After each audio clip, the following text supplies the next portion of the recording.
Well, good afternoon and welcome to Seattle's Eastside Real Estate Podcast.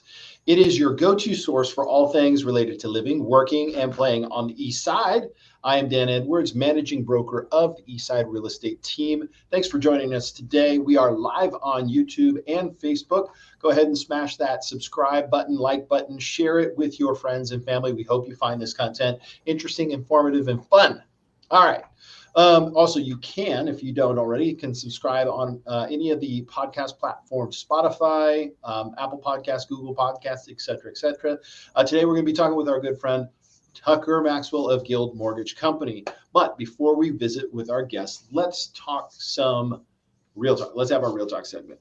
So today I want to talk a little bit about buying new construction and just the whole industry itself.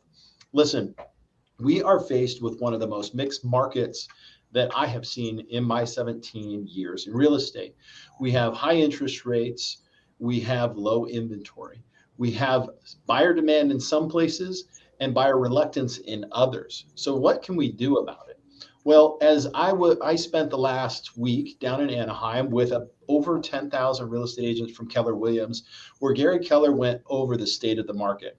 And as I mentioned, interest rates are high. Now, Tucker and I will be talking a little bit later about some of the other things going on in the mortgage industry, but relatively speaking, while mortgage rates are high from a historical perspective, they're not. So we had just had some artificially low interest rates that started after the Great Recession and never really pulled back to where they should have been in order for interest rates to be in their mid-level. So interest rates, yeah, they're high. It's causing people to see affordability decline. So things are getting less affordable, or rather more expensive to own a home. So what are the ways out? Well, the feds are using their tools to slow this hot economy because you have still a high buyer demand in the marketplace, but not enough supply. And as I looked at the charts there, I noticed one specific chart, which I wish I had for you today, but it is the new construction. And actually, I don't think I can find it quickly, but it's all about new construction and how many new construction starts we have on an annual basis. And I've mentioned this before, but new construction has not reached the same peaks it was in 2006. As a matter of fact, this year alone, we're still below that peak in 2006. So I'm no economist, but when supply is low, the only way to increase supply is to add inventory. And resale inventory is kind of a fixed level. Like there's going to be a regular amount of attrition. And I was having a conversation with another broker earlier today about possible solutions. There are people that are hanging on to homes and renting them instead of selling them because of the cash flow is so good. And they also don't want to recognize the capital gains of selling a house that they've owned for 20 or 30 years.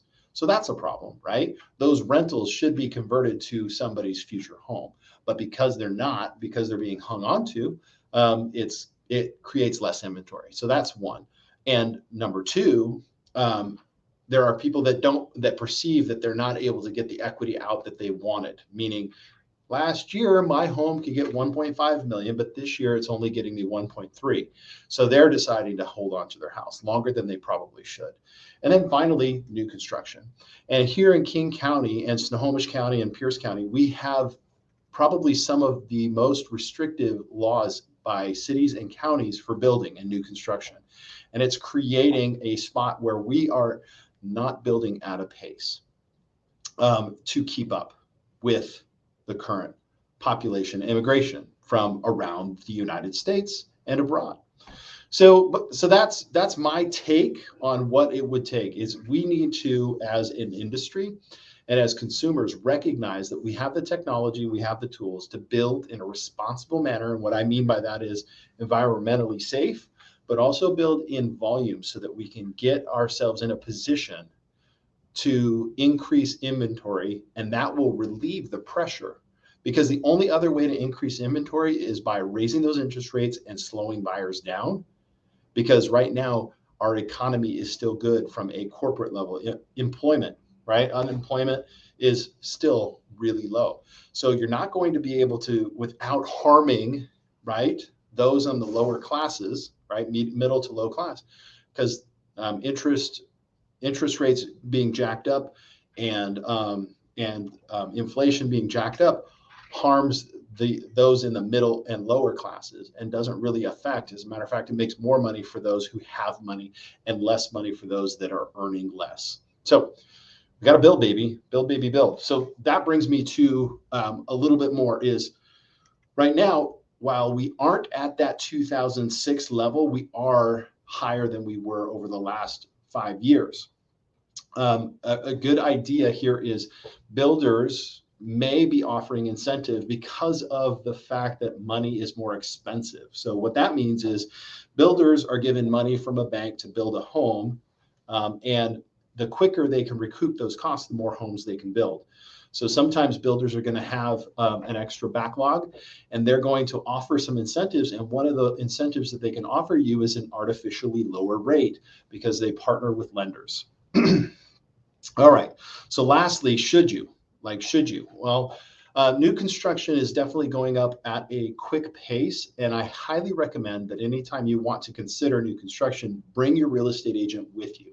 Because of how quickly home builders are putting up homes, some may be cutting corners. We've had inspections turn up lack of insulation or inadequate construction methods. So it's not a slam dunk just to go to a builder and buy a home. It's always good to have a representative with you that knows the quality of that builder and can negotiate on your behalf. So bottom line, buy new homes because that will help create more opportunity for future home buyers who want to buy resale. And that is our Real Talk segment. All right. So next up, we're going to have our conversation with Tucker Maxwell at Guild Mortgage. Come back after this short commercial break.